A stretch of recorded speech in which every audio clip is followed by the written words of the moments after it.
അധ്യക്ഷത വഹിക്കുന്നത് circle union മെമ്പറായിട്ടുള്ള Kottappadi service സഹകരണ ബാങ്ക് പ്രസിഡന്റുമായ ശ്രീ വിൻസെന്റ് ആണ്. അദ്ദേഹത്തെ ഹാർദമായി സ്വാഗതം ചെയ്യുന്നു. ഇവിടെ എത്തിച്ചേർന്ന സഹകരണ സംഘം ഭാരവാഹികൾ, പ്രസിഡന്റുമാർ, ഡിപ്പാർട്ട്മെന്റ് ജീവനക്കാർ, സർക്കിൾ യൂണിയൻ ജീവനക്കാർ, ബാക്കി എല്ലാവരെയും ഹാർദമായി സ്വാഗതം ചെയ്തുകൊണ്ട് അധ്യക്ഷ സ്ഥാനത്തേക്ക് ശ്രീ വിൻസെന്റ് സർക്കിൾ യൂണിയൻ മെമ്പറെ ക്ഷണിച്ചോളൂ. ബഹുമാനപ്പെട്ട നമ്മുടെ അതുപോലെ തന്നെ ഈ സെമിനാർ നടത്തുന്നതിന് എത്തിച്ചേർന്നിട്ടുള്ള ക്ലാസ് എടുക്കുന്നതിന് എത്തിച്ചേർന്നിട്ടുള്ള അന്വേഷണ സാറ്, മറ്റ് സഹായ സുഹൃത്തുക്കളെ, ജീവനക്കാർ, ഇവിടെ അയാൾ സൂചിപ്പിച്ചു. സഹകരണ മേഖല ഒരു പ്രതിസന്ധി നേരിടുന്ന ഒരവസ്ഥയിലേക്കാണ് പോയിക്കൊണ്ടിരിക്കുന്നത്. കേന്ദ്ര സർക്കാരിൻ്റെ പല നിയമങ്ങളും നമുക്ക് പ്രതികൂലമായിട്ടാണ് വന്നു ചേരുന്നത്. അതിന് ബദലായി നമ്മുടെ സംസ്ഥാന സർക്കാർ ഇച്ഛാശക്തിയോടുകൂടി ഒരു പുതിയ ഒരു നിയമവും അതിനുള്ള ഭരണഘടനാ ചട്ടക്കൂടുകൾ ഉണ്ടാക്കുന്നതിന് വേണ്ടി കഴിഞ്ഞ 2 വർഷമായി പ്രയത്നം ചെയ്തുകൊണ്ടിരിക്കുകയാണ്. ഇതിന്റെ ഭാഗമായി എല്ലാ ജില്ലകളിലും സഹകരണ വകുപ്പ് മന്ത്രി ഉൾപ്പെടെയുള്ള MLA-മാർ ഉൾപ്പെടെയുള്ള കമ്മിറ്റി അംഗങ്ങൾ എല്ലാ ജില്ലകളിലും പരിഗണന നടത്തുകയും അവിടെയുള്ള സഹായികളുടെയും മറ്റു ആളുകളുടെയും ജീവനക്കാരുടെയും എല്ലാം നിർദ്ദേശങ്ങളും അഭിപ്രായങ്ങളും ക്രോഡീകരിച്ചുകൊണ്ട് ഒരു നിയമം നമ്മൾ ഈ കഴിഞ്ഞ നിയമസഭ പാസാക്കിയിട്ടുണ്ട്. എന്തുതന്നെയായാലും ആ ശക്തമായ നിയമത്തിന്റെ ചുവട് പിടിച്ചുകൊണ്ട് നമ്മുടെ സഹകരണ മേഖല മുന്നോട്ട് പോകലായുണ്ട്. അതിന് നമ്മൾ ഓരോരുത്തരും സഹകാരി സുഹൃത്തുക്കളും ജീവനക്കാരും എല്ലാവരും ഒറ്റക്കെട്ടായി തന്നെ മുന്നോട്ട് പോകണം എന്നാണ് പറയാനുള്ളത്. എന്തുതന്നെയായാലും ഈ സഹകരണ അന്തർദേശീയ ദിനം 102ാമത്തെ അന്തർദേശീയ ദിനം നമ്മളിവിടെ ആചരിക്കുകയാണ്. ഇതിന്റെ ഒരു സെമിനാറാണ്, ഞാൻ പറഞ്ഞു സെമിനാറാണ്. സഹകരണ മേഖലയുടെ ഭാവി കാര്യങ്ങളെ പറ്റിയും അതിന്റെ പ്രതിസന്ധിയെ പറ്റിയും എല്ലാം വിശദമായി ക്ലാസ് എടുക്കുന്നതിന് വേണ്ടി എത്തിയിട്ടുള്ള ഉണ്ണീഷ്ണ സാറിനെ ആദ്യമായി ഈ സെമിനാർ നടത്തുന്നതിന് വേണ്ടി ഞാൻ ക്ഷണിക്കുകയാണ്.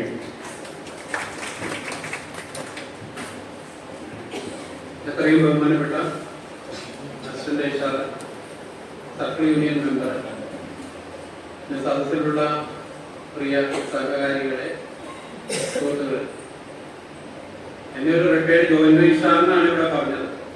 അതിലുപരി ഞാൻ 2 ടൈമായിട്ടൊരു സർവീസ് സഹകരണ ബാങ്കിന്റെ ഡയറക്ട് ബോർഡ് മെമ്പർ കൂടിയാണ്. നിലവിൽ ബോർഡ് മെമ്പറാണ്. പ്രത്യേകം പറയാൻ കാരണം എന്ന് വെച്ചാല് ഡിപ്പാർട്ട്മെന്റിൽ നിന്ന് പെൻഷൻ പറ്റി കഴിഞ്ഞപ്പോ പുറകോട്ടൊന്ന് തിരിഞ്ഞു നോക്കി എന്തെങ്കിലും പ്രയോജനം ഉണ്ടായോ എനിക്കോ നാട്ടുകാർക്കോ എന്ന് നോക്കിയപ്പോഴാണ് മനസ്സിലായത് നാട്ടുകാർക്കല്ലെങ്കിൽ ഒരു പ്രയോജനം ഉണ്ടായിട്ടില്ല. പക്ഷെ എനിക്ക് പ്രയോജനം ഉണ്ടായി, കാരണം എന്റെ കുടുംബം രക്ഷപ്പെട്ടു പോയി. അതേസമയം ഇപ്പോൾ ഈ 2 ടൈമായിട്ട് സംഘം ഭരണസമിതിയിൽ വന്നപ്പോൾ എനിക്കൊരു കാര്യം പൂർത്തിയായി, നമുക്ക് എന്തെങ്കിലും ചെയ്യാൻ കഴിയും. അങ്ങനെ ആ ഭരണസമിതിയിൽ ഇപ്പോൾ തുടരുകയാണ്. ഞങ്ങളുടെ ഒരു സർവീസ് കോപ്പറേറ്റീവ് ബാങ്കാണ്. ഒരു പഞ്ചായത്തിന്റെ തൊട്ട് ഒരു 11 വാർഡിൽ മാത്രം ഒതുങ്ങുന്ന 2 ടൗണുകൾക്ക് നടുഭാഗത്തായിട്ടുള്ള ഒരു സർവീസ് ബാങ്കാണ്. അപ്പോൾ കഴിഞ്ഞ ദിവസം പോയി സംസ്ഥാനത്തെ ഏറ്റവും നല്ല സർവീസ് സഹകരണ ബാങ്കിനുള്ള അവാർഡ് NCDC-യിൽ നിന്ന് ഞങ്ങൾ തിരുവനന്തപുരത്ത് വാങ്ങി. ഇതിനു മുമ്പ് ഗവൺമെന്റിന്റെ അവാർഡ് കിട്ടിയിട്ടുണ്ട്. കുറെ പ്രവർത്തനങ്ങൾ നമ്മൾ ഈ ഭാവിയെ കണ്ടുകൊണ്ടുള്ള ചില പ്രവർത്തനങ്ങൾ ഞങ്ങൾ മുൻകൂട്ടി തന്നെ ആരംഭിച്ചിരുന്നു. അപ്പൊ അതിൽ ഞങ്ങൾ സാറ്റിസ്ഫാക്ഷൻ 100 പേർക്ക് ഞങ്ങളൊന്ന് തൊഴിൽ കൊടുക്കുന്നുണ്ട്. ഏറ്റവും വലിയ കാര്യമാണ് തൊഴിൽ കൊടുക്കുന്നത്. അപ്പൊ നമുക്ക് കഴിയും. ഞങ്ങളെക്കാലം ഭംഗിയായി പ്രവർത്തിക്കുന്ന ഒരുപാട് ബാങ്കുകൾ നമ്മുടെ നാട്ടിലുണ്ട്, സംസ്ഥാനത്തുണ്ട്. ഞങ്ങൾ കഴിഞ്ഞ ദിവസം പാലക്കാട് മണ്ണാർക്കാട് ബാങ്ക് കാണാൻ എന്തുകൊണ്ട് നേരത്തെ പോയിരുന്നു, ഒന്നുകൂടി പോയി. അവിടെ ഈ അടിച്ചൊക്കെ വരുന്ന പച്ചക്കറികളും പഴങ്ങളും ഓസോൺ വാഷ് ചെയ്ത് വിഷരഹിതമാക്കി കൊടുക്കുന്ന ഒരു മെഷീൻ സ്ഥാപിച്ചതെന്ന് പറഞ്ഞിട്ട് കാണാൻ പോയതാണ്. അത് വളരെ സക്സസ് ആണ്. അഗ്രികൾച്ചർ യൂണിവേഴ്സിറ്റിയിൽ അത് ടെസ്റ്റ് ചെയ്ത് അവരത് അതിനകത്ത് 0 കെമിക്കൽസ് എന്ന് പറഞ്ഞിട്ടുള്ള സർട്ടിഫിക്കറ്റുകളൊക്കെ പ്രദർശിപ്പിച്ചിട്ടുണ്ട്. പക്ഷെ അതിന് കുഴപ്പമുള്ളൂ, ആ പച്ചക്കറി പഴങ്ങളൊന്നും അധികം ഇരിക്കില്ല. അതൊരു ദിവസം കഴിയുമ്പോഴത്തേക്ക് അടുത്ത സമയത്തേക്ക് അതിന്റെ രീതി മാറും, കളർ മാറും, അത് ചീത്തയായി പോകും. അപ്പൊ അത് കാണാൻ പോയിരുന്നു. ഞങ്ങൾ ബാങ്കുകാർക്ക് മാറ്റി വെച്ച ജനങ്ങൾക്ക് പ്രയോജനകരമായ രീതിയിൽ ഉപയോഗപ്പെടുത്താൻ കഴിയുമെന്നുള്ളതായിരുന്നു ഞങ്ങളുടെ ലക്ഷ്യം. അതിനു വേണ്ടിയിട്ട് പോയതാണ്. ഞങ്ങളുടെ മോട്ടീവ് തന്നെ വിഷരഹിത ഭക്ഷണമാണ്. ഇപ്പൊ നമ്മുടെ ഈ സബ്ജക്റ്റ് ഭാവിയിലേക്കുള്ള സഹകരണ പ്രസ്ഥാനം, ഭാവിയെ നിശ്ചയിക്കുക സഹകരണ പ്രസ്ഥാനം, അല്ലെങ്കിൽ ഫ്യൂച്ചറിന് എല്ലാവർക്കും വേണ്ടിയിട്ട് സഹകരണ പ്രസ്ഥാനം വളരണം. നമുക്ക് പ്രധാനപ്പെട്ട 3 കാര്യങ്ങളാണ് വേണ്ടത്. ഏറ്റവും മിനിമം ശുദ്ധമായ വായു, വിഷരഹിത ഭക്ഷണം, ആരോഗ്യം വേണം, പാർപ്പിടം വേണം. ഇത്ര ഉണ്ടെങ്കിൽ തന്നെ പകുതി സമാധാനമായി. ആരോഗ്യം ഉണ്ടെങ്കിൽ നമുക്ക് ഏറ്റവും വലിയ ഭാഗ്യം എന്ന് തന്നെ പറയാം. ഇന്ന് നമ്മുടെ ആരോഗ്യ രംഗത്ത് മരുന്ന്, നിങ്ങളിവിടെ ഒരു മെഡിക്കൽ സ്റ്റോർ തുടങ്ങിയാലും വൈകുന്നേരം ആകുമ്പോൾ ഒരു 50,000 രൂപ തരുന്നുണ്ടാവും. ഞങ്ങള് ഒരു ഹോസ്പിറ്റൽ പോലും ഇല്ലാത്ത ഞങ്ങളുടെ ഗ്രാമത്തില് മെഡിക്കൽ സ്റ്റോർ തുടങ്ങി 30,000 രൂപ ആവറേജ് ഒരു ദിവസം കളക്ഷൻ ഉണ്ട്. ഇതെന്താ മേടിക്കുക? അസുഖമില്ലാത്ത ആൾക്കാരില്ല. ആരോട് ചോദിച്ചാലും എന്തെങ്കിലുമൊക്കെ അസുഖമുണ്ട്. ഇതിന്റെ പ്രധാന കാരണം നമ്മുടെ ഈ പാരിസ്ഥിതിക പ്രശ്നങ്ങൾ തന്നെയാണ്. ശുദ്ധമായ വായുവില്ല, വെള്ളമില്ല, ഭക്ഷണമില്ല. ഇതാണ് ഇതിന്റെ അടിസ്ഥാനപരമായ കാരണങ്ങൾ. അപ്പൊ ഇതിലേക്ക് നമുക്ക് എങ്ങനെ മുന്നോട്ട് കൊണ്ടുപോകാം? അങ്ങനെ ഒരു നല്ലൊരു തലമുറ വാർത്തെടുത്തെങ്കിൽ മാത്രമേ ഭാവി നമുക്ക് ശോഭനമാവുള്ളൂ. ഭാവിയിൽ എന്തൊക്കെ വരുന്നത് നമുക്കറിയില്ല. ഇപ്പൊ കോവിഡ് വരുന്നതൊന്നും നമ്മൾ പ്രതീക്ഷിച്ചതല്ല. വെള്ളപ്പൊക്കം വരുന്നത് ഞങ്ങൾ പ്രതീക്ഷിച്ചതല്ല. ഞങ്ങളുടെ ബാങ്ക് മുങ്ങിപ്പോയി. 2012 വെള്ളപ്പൊക്കത്തിന്റെ കൗണ്ടർ ലെവലില് ബാങ്കില് വെള്ളം കയറി. എന്റെ വീട് സ്വിച്ച് ബോർഡ് ലെവലിൽ വെള്ളം കയറി. ഞങ്ങളൊക്കെ ബോട്ടിൽ കൊണ്ടുപോയത്. ഇതൊന്നും നമ്മൾ പ്രതീക്ഷിച്ചതല്ല. അപ്പൊ ഈ അങ്ങോട്ടുള്ള കാലം അത്ര ശോഭനമാകുന്ന ഒരു പ്രതീക്ഷയും വേണ്ട. കാരണം പ്രകൃതി തന്നെ ഒരുപാട് മാറ്റങ്ങളായി കഴിയും. അപ്പൊ ആ പ്രകൃതിയിൽ ഉണ്ടാകുന്ന ദുരന്തങ്ങള്, അതുവഴി ഉണ്ടാകുന്ന കുറെ രോഗങ്ങള്, ഇതെല്ലാം, അതുപോലെ തന്നെ മനുഷ്യരുടെ ഇടയിലുള്ള ഒരുപാട് പ്രശ്നങ്ങളുണ്ട്. എന്ന് വേണ്ട, ഒരു ശോഭനമായൊരു ഭാവി എന്ന് മാത്രം നമ്മൾ കണക്കാക്കേണ്ട ആവശ്യമില്ല. പക്ഷെ അതിലേക്ക് നമുക്ക് സഹകരണ പ്രസ്ഥാനങ്ങൾക്ക് എന്ത് ചെയ്യാൻ കഴിയുന്നതാണ് നമ്മൾ ചിന്തിക്കേണ്ടത്. അപ്പൊ അതിനു മുമ്പ് നമ്മൾ ചിന്തിക്കേണ്ടത് നിലവിൽ നമ്മുടെ അവസ്ഥ എന്താണെന്ന് അറിഞ്ഞിട്ട് വേണം ഭാവിയിലേക്ക് വരാം. നിലവിൽ നമ്മളുടെ സ്ഥാപനം, നമ്മളെല്ലാം പ്രതിനിധീകരിക്കുന്ന സഹകരണ സ്ഥാപനത്തിന്റെ അവസ്ഥ എന്താണ്? ഈ സ്ഥാപനം എങ്ങനെ മുന്നോട്ട് പോകുന്നു എന്ന് പരിശോധിച്ചാൽ, ഞാനിവിടെ താഴെ നിങ്ങൾ സംസാരിക്കുകയും പറയുകയും ചെയ്തു. ഞാൻ പല ജില്ലകളിലും ക്ലാസുകൾ എടുക്കാൻ പോകുന്ന ഒരാളാണ്. അപ്പൊ അവിടുത്തെ സഹായികളുമായിട്ട് സംസാരിക്കുമ്പോൾ ചില ജില്ലകളിലൊക്കെ അവസ്ഥ വളരെ ശോചനീയമാണ്. 40% കുടിശ്ശിക മിക്കവാറും സംഘടനകളുടെ.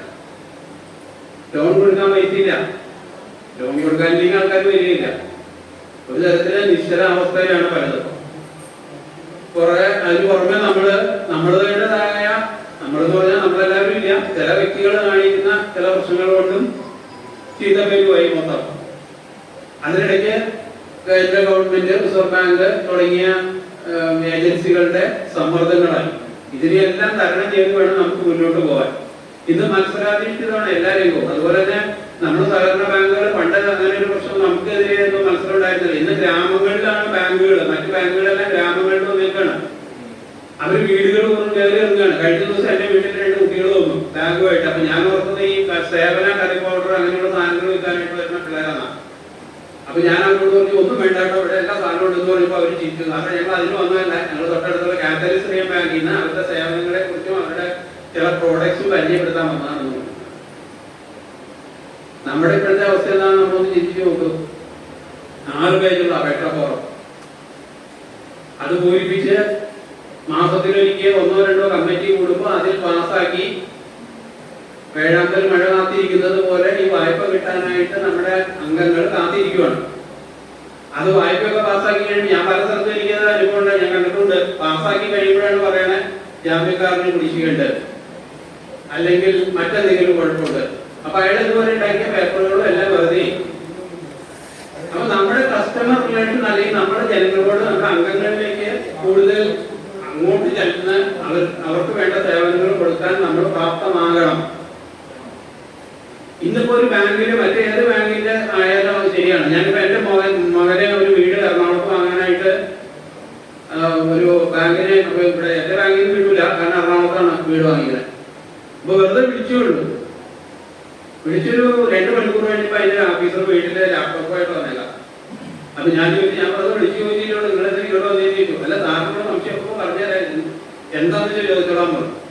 അപ്പോൾ കാര്യങ്ങൾ പറഞ്ഞു കഴിയുമ്പോൾ പറഞ്ഞു മകൻ്റെയും മകൻ്റെ ഭാര്യയുടെയും ഇൻകം ടാക്സ് റിട്ടേണിൻ്റെ ഇത് മറ്റേ റിട്ടേൺ ഫയൽ ചെയ്തതിൻ്റെ കോപ്പി കൊടുക്കാൻ പറഞ്ഞു. അപ്പോൾ ഞാൻ പറഞ്ഞാൽ കോപ്പി ആയിട്ട് കയ്യില്ല, വേണ്ട മറ്റേ സൈറ്റിൽ പോയി എടുത്ത് ഇതിൽ ട്രാൻസ്ഫർ ചെയ്ത് തന്നാൽ മതി എന്ന് പറഞ്ഞു. അത് ട്രാൻസ്ഫർ ചെയ്ത് കൊടുത്തു. ആധാറിൻ്റെ കോപ്പി, അപ്പോൾ പറഞ്ഞാൽ ആധാറിൻ്റെ കോപ്പിയില്ല, മുന്നിൽ അത് വെച്ച് ഫോട്ടോ എടുത്തു. ലോൺ പാസ്സായി. ആധാരം നിങ്ങൾ ചെയ്യുമോ അല്ലെങ്കിൽ ഞങ്ങൾ ചെയ്യണമെന്ന് ചോദിച്ചു. അപ്പോൾ അവർക്ക് അഡ്വക്കേറ്റ് ഉണ്ട്, അത് നിങ്ങൾ ചെയ്താൽ മതി, ഞങ്ങളതിനെ ആവശ്യമില്ലല്ലോ. ആധാരത്തിന്റെ വഴി അവർ വിളിച്ചു. 2 ദിവസം കഴിഞ്ഞപ്പോൾ വിളിച്ചു. സബ് രജിസ്ട്രാർ ഓഫീസിൽ പോയി ആധാരം ഒപ്പിട്ട് തിരിച്ചു വരുന്ന വഴി ബാങ്കിൽ കയറി ഒറിജിനൽ റെക്കോർഡ്സിൽ 2 പേപ്പർ കൊടുത്തു. നമ്മുടെ ബാങ്കിൽ നിന്ന് വായ്പ കൊടുക്കുന്നതിന്റെ അവസ്ഥ ഞാൻ വന്നപ്പോൾ എൻ്റെ ബാങ്കിൽ 4-6 പേരുള്ള അപേക്ഷ ഫസ്റ്റ് ടൈമിൽ ഞാൻ വന്നപ്പോൾ. അപ്പോൾ സെക്രട്ടറി കൊണ്ടുവന്ന് മറിച്ചപ്പോൾ ഞാൻ ഈ സെക്രട്ടറി എന്തേ സാധനം അപേക്ഷപ്പോറെന്ന് പറയുന്നത് അതങ്ങ് എടുത്തുകൊണ്ടുവരാൻ പറ്റും. അതെടുത്ത് വായിച്ചു നോക്കിയപ്പോൾ അതിൽ പല പ്രോബ്ലങ്ങളും നമ്മൾ പൂരിപ്പിച്ചിട്ടില്ല, ഒരാവശ്യമില്ല. ഞാൻ പറഞ്ഞ അടുത്ത ഇത് അപ്പോൾ ഇത് അവസാനിക്കാറായി. അടുത്ത ഫൈനാൻഷ്യൽ ഇയർ മുതൽ ഒറ്റ പേജിലുള്ള അപേക്ഷയായിരുന്നു. അതിനെങ്ങനെ ഞാൻ ഉണ്ടാക്കി തരാം. ഇപ്പൊ ഞങ്ങളുടെ ബാങ്കിലെ വായ്പ അപേക്ഷ ഒറ്റ പേജുള്ളൂ, എല്ലാ വിവരങ്ങളും അതിലുണ്ട്. നമ്മൾ കമ്പ്യൂട്ടറൈസ് ചെയ്തു. പലയിടത്തും ഞാൻ ചോദിക്കുമ്പോൾ കമ്പ്യൂട്ടർ ഒരു വഴിക്ക് കണക്ക് നമ്മൾ വേറെ എഴുതാണ്. അങ്ങനെയുള്ളവരെയൊക്കെ ദേശീയ ദുരന്തമായി പ്രഖ്യാപിക്കുന്നത് ഞാൻ പറയണം. കമ്പ്യൂട്ടറൈസ് ചെയ്തിട്ട് വീണ്ടും കണക്ക് ബുക്കുകളിലും പേപ്പറിലും ഒക്കെ എഴുതിയിട്ടാക്കുന്നവര് സത്യത്തിൽ ഒരു ദേശീയ ദുരന്തമാണ്. കാരണം എന്താണെന്ന് വെച്ചാല് ഒരു പേപ്പർ എന്ന് പറഞ്ഞാൽ ഒരു മരപ്പെടണം, നല്ല ആവശ്യമുണ്ടോ? ഇതിന്റെ പ്രിന്റ് കൊടുക്കും, അത് എഴുതി വയ്ക്കും. വർഷം അവസാനം കഴിയുമ്പോൾ ഇതിനായിട്ട് കാര്യകാലം നടക്കാം. അപ്പൊ എന്നോട് ചെല്ലുന്നു സാറേ അത് ഓഡിറ്റർ വന്നിട്ട് സമ്മതിക്കില്ല എന്ന് പറഞ്ഞു. അപ്പൊ ഞാൻ രജിസ്ട്രാറിനോട് സർക്കുലർ എടുത്തു കൊടുത്തു, ഇത് ഓഡിറ്റർക്ക് കൊടുക്കുക. ആ ഓഡിറ്റർ ചിലപ്പോൾ കണ്ടെത്താവില്ല. രജിസ്ട്രാർ തന്നെ പറഞ്ഞിട്ട് കമ്പ്യൂട്ടറൈസ് ചെയ്ത സ്ഥാപനങ്ങളിൽ ഒരു കാര്യം അതിന്റെ പ്രിന്റ് എടുത്ത് വെച്ചാൽ മതി, വേറെ ബുക്ക് എഴുതേണ്ട ആവശ്യമില്ല. ഇരട്ടി പണിയാണ് ചെയ്യണേ.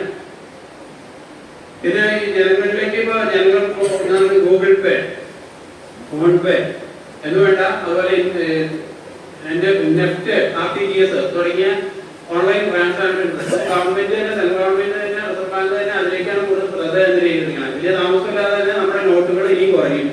ഇപ്പൊ 2000 പോയി, തീർന്നു. 500 ഒക്കെ പോകും. അങ്ങനെ വന്ന് തുച്ഛമായ പണം മാത്രമേ, നോട്ട് കറൻസി മാത്രമേ ഇനി സർക്കുലേഷനിൽ ഉണ്ടാവുള്ളൂ. ബാക്കിയെല്ലാം ഓൺലൈൻ ട്രാൻസാക്ഷനായി മാറും. അത് വരുമ്പോ നമുക്ക് പ്രൊവൈഡ് ചെയ്യാൻ പറ്റണില്ല. ഞാൻ സഹകരണ രജിസ്ട്രാറായിരുന്ന നൂബ് സാറ് ഞങ്ങളുടെ ബാങ്ക് സന്ദർശിക്കാൻ വന്നപ്പോൾ ഞാൻ സാറിന് എനിക്ക് കുറച്ച് സമയം വർദ്ധാനം പറയാൻ വേണ്ടിയിട്ട് ഞാൻ സാറിനോട് സാറേ ഇതൊക്കെ സഹകരണ ബാങ്കുകൾക്ക് വേണം. അപ്പൊ അങ്ങനെ എന്നോട് ഇത് തുയിറ്റ് എവിടെയെന്ന് ഞാൻ പറഞ്ഞു. എങ്ങനെയാന്ന് സമ്മതിക്കില്ലല്ലോ, ഡിപ്പാർട്ട്മെന്റ് സമ്മതിക്കില്ല. വേറെ ബാങ്കില് നമ്മുടെ കേരള ബാങ്കിൽ ഇത് പ്രൊവൈഡ് ചെയ്യാനുള്ള സംവിധാനം ആയിട്ടില്ല. മറ്റു ബാങ്കുകളിൽ നമ്മൾ ചെയ്യാൻ പോയി കഴിഞ്ഞാൽ അവിടെ അക്കൗണ്ട് എടുക്കാൻ സമ്മതിക്കില്ല. പിന്നെ ഇത് നമ്മളെങ്ങനെ ആളുകൾക്ക് ഇത് കൊടുക്കും. ഇപ്പൊ ഉദാഹരണത്തിന് നമുക്കൊരു മാർക്കറ്റ്, സൂപ്പർ മാർക്കറ്റ് ഉണ്ട്, അല്ലെങ്കിൽ ഒരു മെഡിക്കൽ സ്റ്റോർ ഉണ്ട്, അല്ലെങ്കിൽ ഒരു ക്ലിനിക് ഉണ്ട്, ലാബ് ഉണ്ട്, ഇങ്ങനെയുള്ള സേവനങ്ങൾ, മറ്റു സേവനങ്ങളുണ്ട്. ഇവിടെയൊക്കെ നമുക്ക് ആൾക്കാരോട് പണമായിട്ട് വരാൻ പറയാൻ പറ്റുമോ? വന്നവരെല്ലാം കാർഡ് എടുത്ത് നീട്ടും, അല്ലെങ്കിൽ ഗൂഗിൾ പേ ചെയ്യാന്ന് പറയും. അപ്പൊ നമുക്ക് സംവിധാനമില്ല. അപ്പൊ ഇത്തരം ആധുനിക സംവിധാനങ്ങൾ ആദ്യം കൊണ്ടുവരേണ്ടിയിരിക്കുന്നു. കാരണം ചെറുപ്പക്കാരെന്ന് പറയണമെങ്കിൽ ഞാൻ നേരത്തെ പറഞ്ഞ രീതിയിൽ അവർക്ക് വിരൽത്തുമ്പിൽ വായ്പയാണ്. മൊബൈലിൽ ക്ലിക്ക് ചെയ്താൽ വായ്പ അവരുടെ അക്കൗണ്ടിലെ തുക. ആ സംവിധാനം പറയുന്ന ബാങ്കുകളിലായി. നമുക്ക് അത്രയും എത്താൻ പറ്റിയില്ലെങ്കിൽ പോലും എന്തെങ്കിലും ഒരു സേവനം ചെയ്യാൻ വേണ്ടിയുണ്ട്. അതൊന്നും നമുക്കില്ല. പിന്നെ നമ്മുടെ പുതിയ തലമുറ വരുന്നില്ല എന്ന് വിഷമിച്ചിട്ട് വല്ല കാര്യമുണ്ടോ? ഇവർ വരണമെങ്കിൽ അവർക്ക് പറ്റുന്ന സേവനങ്ങൾ അവർക്ക് കിട്ടണം, വളരെ എളുപ്പത്തിൽ നടക്കണം. എവിടെ വന്നാൽ ഞാൻ കർണാടകയിലെ ഞങ്ങളൊരു ബാങ്ക് കാണാൻ പോയി. ഞങ്ങൾക്ക് അങ്ങനെ ഒരു കുഴപ്പമുണ്ട്. എവിടെ എന്തെങ്കിലും നടക്കും, നിങ്ങളുടെ അവിടെ തന്നെ ഏതെങ്കിലും ബാങ്കിൽ എന്തെങ്കിലും ഒരു പ്രത്യേക കാര്യങ്ങൾ നടപ്പിലാക്കിയിട്ടുണ്ടെന്ന് കണ്ടാൽ ഞങ്ങൾ കാണാൻ വരും. നിങ്ങൾ വേണ്ടാന്ന് പറഞ്ഞാൽ ഞങ്ങൾ വരും. അതാണ് ഞങ്ങളുടെ അവസ്ഥ. അപ്പൊ അവിടെ എല്ലാ സ്ഥലങ്ങളും അങ്ങനെ പോയി കാണാൻ വരും. അപ്പൊ അങ്ങനെ ഞങ്ങൾ കർണാടകയിലെ ഒരു സംഘം കാണാൻ പോയി. അവിടെ ചെന്നപ്പോഴാണ് അവിടെ ഇതുപോലൊരു നമ്മുടെ കാര്യം ചെല്ലുന്ന റൂമിൽ ഇതിന്റെ താഴെയാണ് ഒരു സ്റ്റാൻഡ് പോലെ വച്ചിട്ടുണ്ട്. അതിനകത്തൊരു ടച്ച് സ്ക്രീനാണ്. അപ്പൊ എന്താന്ന് ചോദിക്കും. അവിടെ വരുന്ന ഒരു കസ്റ്റമർ എന്താ വെച്ചാൽ ലോണാണോ ഡെപ്പോസിറ്റ് ആണെങ്കിലും അയാളുടെ കാർഡ് ഇതിലിട്ട് കഴിഞ്ഞാൽ ഈ ഓപ്ഷൻസ് വരും. അതിൽ ലോൺ സെക്ഷനിൽ പോകണമെങ്കിൽ ലോൺ ക്ലിക്ക് ചെയ്താൽ മതി. അപ്പൊ അതിൽ ടോക്കൺ സമയം വെച്ചുള്ള ടോക്കൺ നമ്പർ അത് അവിടെ ഒരു TV പറ്റുന്ന അതിന്റെ ഇടയിൽ ഒരു ഡിസ്പ്ലേ വെച്ചിട്ടുണ്ട്. ആ ഡിസ്പ്ലേയിൽ നമ്പർ തെളിഞ്ഞു വരുമ്പോൾ ആ സെക്ഷനിലേക്ക് അല്ല അത് അപ്പോൾ തന്നെ വരും, സമയമൊന്നുമില്ല. തിരിച്ചു പോകുമ്പോൾ ഈ കാർഡ് തിരിച്ചു ഇതിൽ വേറെ സ്ലിപ്പിൽ കൂടെ ഇടണം. അതെന്തിനാന്ന് ചോദിച്ചു. അപ്പോഴാണ് അവർ പറഞ്ഞത് ഞങ്ങൾ ആഴ്ചയിലെടുത്ത് പരിശോധിക്കും. ഒരു കസ്റ്റമർ സെക്ഷനിൽ വന്നിട്ട് എത്ര നേരം നിൽക്കേണ്ടി വന്നു, 5 മിനിറ്റ് കൂടുതൽ നിൽക്കേണ്ടി വന്നെങ്കിൽ എന്താണ് കാരണം എന്ന് പരിശോധിക്കും. നമ്മുടെ അവസ്ഥ എന്താ?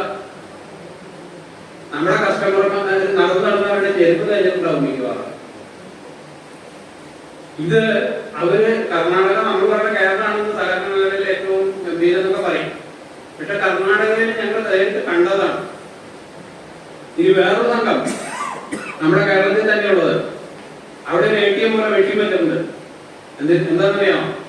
അപ്പൊ എന്നോട് പറഞ്ഞു സാറിന് കാര്യം ചെയ്യും, സാറിന്റെ മൊബൈൽ നമ്പർ തന്നെ അടിക്കാൻ പറഞ്ഞു. ഞാൻ ആ മൊബൈൽ നമ്പർ അടിച്ചു. അപ്പൊ തന്നെ സംഘത്തെ കുറിച്ചൊരു 25 കുറ്റങ്ങള് തെളിഞ്ഞു വന്നു.